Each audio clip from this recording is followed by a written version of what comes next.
علیکم ګرانو کتونکو، زه یم ستاسو کوربه حسن خان جیون او تاسو ګورئ اباسین ټي وي کتونکو. دا وخت زه په خپل کور ماډل سکول کې موجود یم چې نن د خپل کور ماډل سکول کې ایگزیبیوشن دی چې مختلف سټایلونه به کې لګېدلي دي. دغه واړه چې کوم دی د دغه سکول د ماشومان دغه خوشحالي مانځي، دغه ورځ چې کوم ده هغه مانځي. د مختلفو سټایلونه لګېدلي دي. ماشومانو سره به خبرې اترې کوو. زموږ سره اوسئ.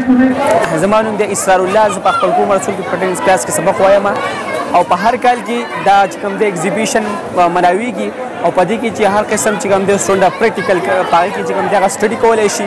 په دې کې هر قسم ساینسي آرټیکلز دي او دغه د خوراک هم سامان دی او په دې کې چې واړه چې کوم دی ډېر خوشحالېږي. نو دې د وجې نه موږ د خپل کوم ماډل سکول فاونډیشن. زما نوم توبه ساجد دی او زه د کانجي یم. زه به درېیم کې سبق وایم. دې ته ایگزیبیشن وایي.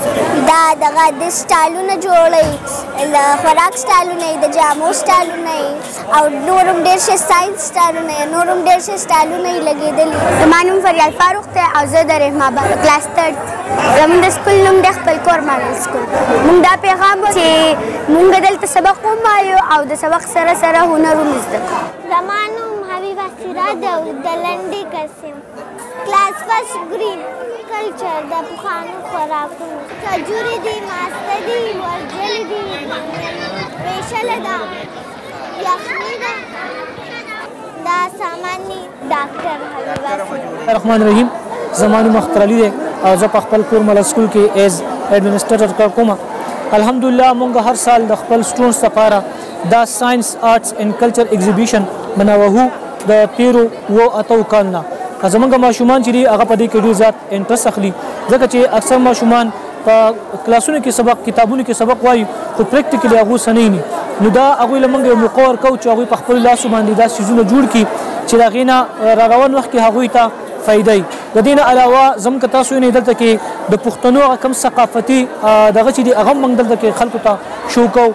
د خوراکونو سټایلونه هم په دې ځای کې لګي چې هغه ماشومان زموږ د هغه ثقافت نه، د پښتو کلچر نه هغوی خبر شي.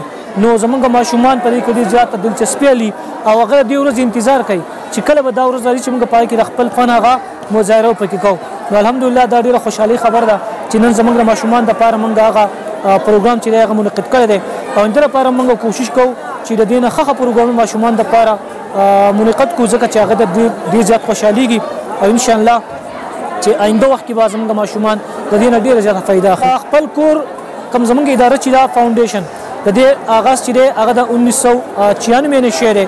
بیا سکول چې کله کولاو شوی دی نو هغه په 2002 کې هلته کولاو شوی دی او الحمدلله د هغې وخت نه تر اوسه پورې زموږ هغه کوم اکټیویټیز، کومې سرګرمیانې چې دي هغه